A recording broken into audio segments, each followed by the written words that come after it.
இன்றைக்கி வீடியோவில் இந்த சம்மருக்கு ஏற்ற மாதிரி உங்கள் செடிகளுக்கெல்லாம் கொடுக்கறதுக்கு 3 லிக்விட் ஃபர்டிலைசர் காமிக்கிறேன். இது வந்து நான் செடிகளுக்கு கொடுக்க போகிறேன், உங்கள் கூட ஷேர் பண்ணிக்கிறேன். இதுக்கு வேண்டிய இன்க்ரீடியன்ஸு, இது எப்படி ப்ரிப்பேர் பண்ணணும், இது எந்தெல்லாம் செடிகளுக்கெல்லாம் கொடுக்கலாம், இதில் என்னெல்லாம் சத்துக்கள் இருக்குது, சம்மரில் இது எவ்வளோ தூரம் உங்களுக்கு எஃபெக்டிவாக இருக்கும் அப்படிங்கிறதெல்லாம் நான் இந்த வீடியோவில் சொல்ல போகிறேன். வீடியோவை கடைசி வரைக்கும் பாருங்கள், சப்ஸ்கிரைப் பண்ணிக்கோங்க, ஷேர் பண்ணுங்கள். இப்போ வீடியோவுக்கு போகலாம். இதில் வந்து நான் ஓட்ஸ் எடுத்து வச்சுருக்கேன். இந்த ஓட்ஸை வச்சு ஒரு லிக்விட் ஃபர்டிலைசர் பண்ணலாம். அதே மாதிரி இது வந்து பச்சரிசி, நீங்கள் என்ன அரிசி வேணாலும் எடுத்துக்கலாம். இதை வச்சும் ஒரு ஃபர்டிலைசர் பண்ணலாம். இது வந்து பால். இந்த 3 இன்க்ரீடியன்ஸையும் தனித்தனியாக யூஸ் பண்ணி தனித்தனியாக ஃபர்டிலைசர் பண்ண போகிறோம். ஸோ அது எப்படி நான் உங்களுக்கு சொல்கிறேன். வீடியோவை கடைசி வரைக்கும் பாருங்கள். இந்த அரிசியை வந்து 1 லிட்டர் தண்ணியில் இந்த அளவுக்கு ஒரு 100 கிராம் அரிசி எடுத்துக்கலாம். அரிசி எடுத்துட்டு 1 லிட்டர் தண்ணியில் ஊற வச்சுருங்க. ஊற வச்சுட்டு 3 நாள் இந்த மாதிரி லெட்டு போட்டு நல்லா ஒரு நிழலான இடத்துல, உங்கள் ஒர்க் ஏரியா அந்த மாதிரி இருக்கும் இல்லையா இடம், டைரக்ட் சன்லைட் இல்லாமல் வச்சுட்டு 3 நாள் புளிக்க வச்சிடணும். ஸோ இந்த அரிசியை வந்து 3 நாள் புளிக்க வச்சு நான் எடுத்துன்னு வந்திருக்கேன். இதை வந்து என்னெல்லாம் சத்துக்கள் இருக்குது அப்படின்னு கேட்டால், இந்த அரிசியில் இருக்கிற சத்துக்கள் எல்லாம் இந்த தண்ணியில் இறங்கியிருக்கும். அது வந்து ஃபர்மெண்ட்டும் ஆகிடுது. ஃபர்மெண்ட் ஆனாலே உங்களுக்கு என்சைம்ஸ் ஃபார்ம் ஆகும். அது வந்து உங்களுக்கு செடிகளுக்கு ரொம்ப நல்ல வளர்ச்சியை கொடுக்கும். எல்லா காயும் பூவும் எல்லாமே நல்லா வரும். ஸோ அதனால் இந்த ஃபர்மெண்டட் ரைஸ் வாட்டர் இதை வந்து நம்ம வடிகட்டிக்கலாம். இந்த அரிசியில் வந்து உங்களுக்கு ஃபாஸ்பரஸ், பொட்டாசியம், மெக்னீஷியம், ஜிங்க்கு எல்லாமே இருக்குது. இந்த சத்துக்கள் எல்லாமே இந்த ஊறின அரிசியிலேருந்து உங்களுக்கு இந்த தண்ணியில் வந்திருக்கும். ஸோ அரிசியில் எந்த சத்தும் இருக்காது. இப்போது நம்ம வடிகட்டின்ட்டோம்னா அது வந்து ஒரு ஃபர்ஸ்ட் கிளாஸ் லிக்விட் ஃபர்டிலைசர் ஆகிடும். ஓகே, இப்போ இதை வந்து ஃபர்மெண்டட் ரைஸ் வாட்டர், இந்த ஃபர்மெண்டட் ரைஸ் வாட்டரை நீங்கள் வந்து எவ்வளோ இருக்கோ 2 மடங்கு தண்ணி கலந்து நீங்கள் செடிகளுக்கு கொடுக்கலாம். இதில் இருக்கிற சத்துக்கள் பூரா செடிக்கு ரொம்ப அவசியமானது. அதனால் நீங்கள் இந்த மாதிரி நீர் உரம் இந்த சம்மரில் கொடுத்தா செடிகள்லாம் ரொம்ப நல்லா வளரும். வேர்கள் நல்லா ஊனி எல்லா சத்துக்களையும் உறிஞ்சி செடிகளுக்கு கொடுக்கும். இலைகள், பூக்கள் எல்லாமே நார்மலாக வளரும். கன்ட்ராக்டடாக அப்படி சுருங்கிலாம் போகாமல் எந்த டெஃபிஷியன்சியும் இல்லாமல் வளரும். ஸோ இதை வந்து நீங்கள் ஸ்ப்ரேயர்லேயும் ஊற்றி கொடுக்கலாம். செடிகளுக்கும் ஸ்ப்ரே பண்ணலாம், இலைக்கும் ஸ்ப்ரே பண்ணலாம், மண்ணுக்கும் கொடுக்கலாம். இப்போ நான் கொஞ்சம் ஸ்ப்ரேயரில் விட்டுக்கிறேன். வடிகட்டினதுனால ஸ்ப்ரேயரில் எந்த தடங்களும் இல்லாமல் ஈஸியாக கொடுக்க முடியும்.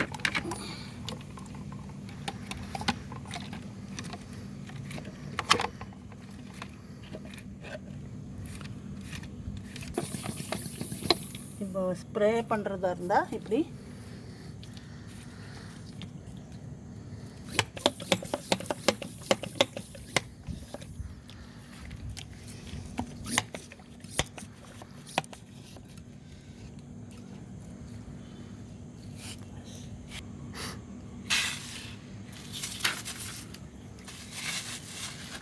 இலைகள்லாம் தெளிச்சிங்கன்னா அப்படியே அப்சர்வ் பண்ணிக்கும். இந்த நியூட்ரியன்ஸ் இதில் இருக்கிற ஜிங்க்கு, மெக்னீஷியம், ஃபாஸ்பரஸ், பொட்டாசியம் எல்லாம் அந்த ரைஸில் இருக்கிற சத்து பூரா அந்த தண்ணியில் இறங்கி உங்களுக்கு நல்ல வளமாக இருக்கும். செடிகள்லாம் ரொம்ப நல்லா வளரும். இந்த மாதிரி இந்த செடியில் கூட கொஞ்சம் ஸ்டண்டட் க்ரோத் இருக்குது பாருங்கள், பெரிய பெரிய இலையாக இல்லை. ஸோ இதுக்கெல்லாம் நான் இப்போது தயார் பண்ணதே இந்த செடிகளுக்காக தான். இது வந்து நீங்கள் இலைகளில் ஸ்ப்ரே பண்ணுங்கள், தரையில் அந்த மண்ணுக்கும் கொடுக்கலாம். மண்ணுக்கும் கொடுக்கலாம். சரியா?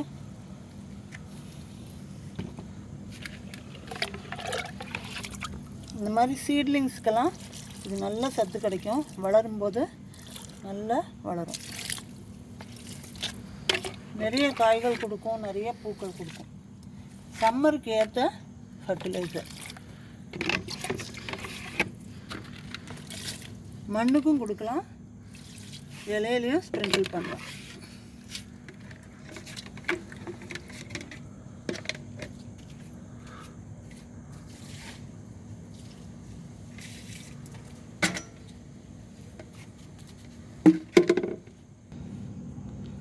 அடுத்த நீர் உரம் வந்து ஓட்ஸில் பண்ணியிருக்கேன். நம்ம வீட்டில் கிச்சனில் இருக்கிற ஓட்ஸ் தான் இது. இப்போ இந்த ஃபர்டிலைசர்ஸ் நான் இப்போ முதல்ல காமிச்ச அரிசி, இந்த ஓட்ஸ் எல்லாமே நீங்கள் வந்து எந்த அரிசியாக வேணால் எடுத்துக்கலாம். பழைய அரிசி, ரொம்ப தூக்கி போட்டணும் இனிமேல் யூஸ் இல்லைங்கிற மாதிரி அரிசி, நொய் அரிசி, பச்சரிசி, எந்த அரிசி வேணாலும் எடுத்துக்கலாம். வேஸ்ட்டாக போகிற அரிசியே எடுத்துக்கலாம். அதுலேயும் நிறைய சத்துக்கள் இருக்கும், நமக்கு தான் யூஸ் பண்ண முடியாது. அதான் நீங்கள் அதை ஃபர்மெண்ட் பண்ணி செடிகளுக்கு. அதே மாதிரி தான் ஓட்ஸும் நீங்கள் வந்து தூக்கி போடுற மாதிரி இருக்கிறதையும் எடுத்துக்கலாம். வேஸ்ட்டாக போகிறது, எக்ஸ்பைரி டேட் ஆகிடுது, இனிமேல் எனக்கு யூஸ் இல்லை அப்படிங்கிறதெல்லாமும் எடுத்துக்கலாம். இல்லை ஃப்ரெஷ் ஓட்ஸ் கிடைச்சாலும் நீங்கள் எடுத்துக்கோங்க. எதாக இருந்தாலும் பரவாயில்ல, கார்டன் யூஸ்க்கு எடுத்துக்கலாம். இப்போ இந்த ஓட்ஸை வந்து ஒரு 100 கிராம்ஸ் எடுத்து அதே மாதிரி ஒரு 1 லிட்டர் தண்ணியில் இந்த மாதிரி ஊற வச்சு ஒரு மூடி போட்டு 3 நாள் மூடி வச்சுருங்க. 3 நாள் இந்த மாதிரி மூடி உங்கள் நிழலில் வச்சுருங்க. அது ஃபர்மெண்ட் ஆகி அந்த ஓட்ஸில் இருக்கிற சத்து பூரா இதில் இறங்கியிருக்கும். இந்த ஓட்ஸில் வந்து மேங்கனீஸ் இருக்குது, அயர்ன், காப்பர், பொட்டாசியம், ஃபாஸ்பரஸ் எல்லா சத்தும் இருக்குது. ஸோ செடிகளுக்கு ரொம்ப உபயோகமான ஃபர்டிலைசர் இது. அதுவும் சம்மரில் வந்து இந்த மாதிரி நீர் உரம் கொடுக்கறது தான் பெட்டர். வெறும் தண்ணியை ஊற்றின்னு இருந்தால் ஒன்றும் பலனே இருக்காது. செடி வந்து உயிரோடு இருக்கும், ஆனால் நமக்கு காய் பழம் எதுவுமே கிடையாது. இந்த சீசனில் வர வெண்டைக்காய், கத்திரிக்காய், மிளகா, தக்காளி, அப்புறம் ஃப்ரூட்ஸு, அதே மாதிரி ஃப்ளவர்ஸ் எல்லாமே, சாமந்தி, எல்லா செடிகளுக்கும் நீங்கள் இதை கொடுக்கலாம். இதே மாதிரி ஃபில்டர் பண்ணி நீங்கள் ஃபோலியேஜ் ஸ்ப்ரேயாகவும் யூஸ் பண்ணலாம். அப்படி இல்லைன்னா மண்ணுக்கும் கொடுக்கலாம். ஸோ நான் இந்த ஓட்ஸ் ஃபர்மெண்டட் வாட்டர் ஃபர்டிலைசரை இப்போ நான் வந்து வடிகட்டிக்கிறேன். வடிகட்டின தண்ணி இதை வந்து இதில் கலந்து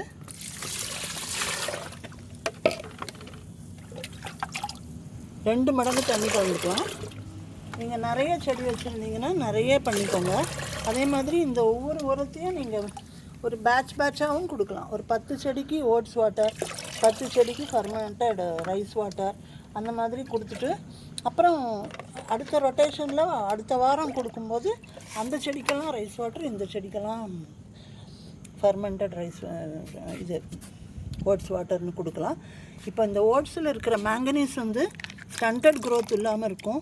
அதே மாதிரி இலைகள்லாம் சுருண்டு போய் டிஃபார்ம் ஆகாமல் இருக்கும். அதே மாதிரி இந்த சீட்லிங்ஸ் இருக்கு இல்லையா, நீங்கள் ஃபஸ்ட்டு நாற்று நடுறீங்களே, அதுக்கெல்லாம் இந்த ஓட்ஸ் ரொம்ப உதவி பண்ணும். எப்படின்னா இந்த வேர் வந்து நல்ல ஸ்ட்ராங்காக, அதே மாதிரி செடி பாருங்கள் செழிப்பாக வளர்கிறதுக்கு உதவும். இந்த ஸ்டெம்மெல்லாம் வந்து ஸ்ட்ராங்காக இருக்கும்.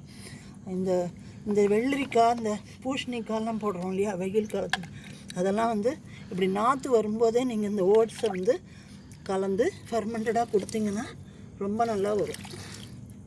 இதை நீங்கள் ஸ்ப்ரேயர்லேயும் ஊற்றி கொடுக்கலாம். அது வந்து ஃபோலியேஜ் ஸ்ப்ரேயாக யூஸ் பண்ணலாம்.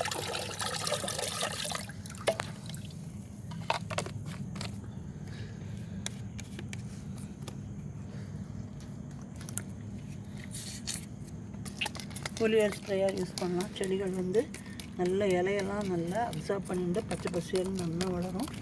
இந்த மாதிரி சின்ன சின்ன நாற்றுக்களுக்கெல்லாம் ஓட்ஸ் வாட்டர் வந்து ரொம்ப யூஸ்ஃபுல்லாக இருக்கும். கொடுத்து பாருங்கள். அடுத்தது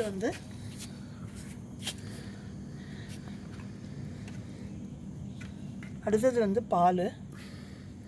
பால் வந்து ஃபேட் இல்லாத பாலாக எடுத்துக்கலாம். கொஞ்சம் கெட்டு போகிற மாதிரி இருக்கிற பால், அதுவும் இந்த சம்மரில் சில சமயம் நமக்கு கரண்ட் இல்லைனாலாம் பால் வந்து இருக்காது. ஸோ அது வந்து திரியற மாதிரி இருக்குது, நமக்கு கிச்சனுக்கு யூஸ் இல்லை அப்படின்னா அந்த பால் தாராளமாக எடுத்துக்கலாம். ஃப்ரெஷ் மில்க் தான் வேணுங்கிறது இல்லை. இந்த பால் வந்து ஒரு பங்கு பாலுக்கு 1 பங்கு தண்ணி, அதான் கணக்கு. இந்த இதில் எடுத்துருக்கிறது வந்து இப்போ இதில் கொஞ்சம் தண்ணி இருக்குது. இதை எடுத்துகிட்டு 1 பங்கு தண்ணி, கொஞ்சம் திக் மில்காக இருந்தால் இன்னும் கொஞ்சம் தண்ணி கலந்துக்கலாம். அதை பற்றி ஒன்றும் கிடையாது. இதில் கொஞ்சம் கூட குறைச்சல் இருந்தால் ஒன்றும் பரவாயில்ல. இது நல்ல ஃபேட் இல்லாத பாலாக எடுத்துக்கோங்க. எந்த பால் வேணாலும் எடுத்துக்கலாம், பசும்பால், எருமைப்பால், நீங்கள் என்ன பால் வாங்குறீங்களோ அதுலேருந்து 1 மக்கு பால்னால் 2 மக்கு தண்ணி கலந்துட்டு இதை டைல்யூட் பண்ணினா இதில் வந்து கால்சியம் இருக்குது, உங்களுக்கே தெரியும். கால்சியம் சத்து செடிகளுக்கு ரொம்ப அவசியம். அதே மாதிரி இதில் இருக்கிற குட் பாக்டீரியா அது வந்து சாயிலை ரொம்ப ஃபர்டைல் ஆக்கும். மண்ணில் இருக்கிற நுண்ணுயிர்கள் இதை சாப்பிட்டு தான் வளரும்.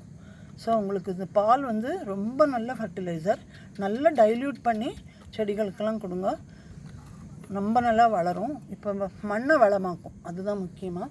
இப்போ மண்ணை வளமாக்குற பட்சம் இந்த பால் இதில் ஒன்று கவனிக்க வேண்டிய விஷயம் என்னென்னா, இந்த ஃபர்டிலைசர் இந்த பால் தண்ணியை நீங்கள் கொடுத்தப்புறம் எந்த கெமிக்கல் ஃபர்டிலைசரோ எந்த கெமிக்கல் பெஸ்டிசைடோ யூஸ் பண்ணிடாதீங்க. யூஸ் பண்ணினா என்ன ஆகும்னா இதில் இருக்கிற நல்ல பாக்டீரியாலாம் செத்து போயிடும். அப்புறம் உங்களுக்கு மண்ணை வளமாக்கிறதுக்கு அது இருக்காது. ஸோ இது கொடுக்கும்போது மட்டும் நீங்கள் எந்த கெமிக்கல் ஃபர்டிலைசரோ பெஸ்டிசைடோ அடிச்சிடாதீங்க. இந்த 3 ஃபர்டிலைசருமே எல்லா செடிகளுக்கும் கொடுக்கலாம். மண்ணுக்கு கொடுங்க.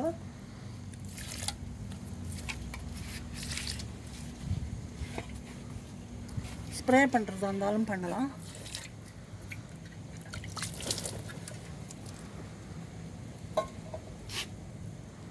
இதில் இருக்கிற கால்சியம் சத்து ரொம்ப தேவை செடிகளுக்கு. காய், பழம் எல்லாமே நிறைய ஈல்டு கொடுக்கும்.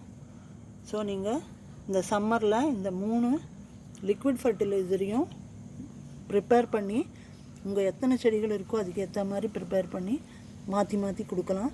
செடிகள்லாம் ரொம்ப புத்துணர்ச்சியோடு நல்லா வரும். சம்மருங்கிற தாக்கமே இல்லாமல் பச்சை பசேல்னு நல்லா இருக்கும்.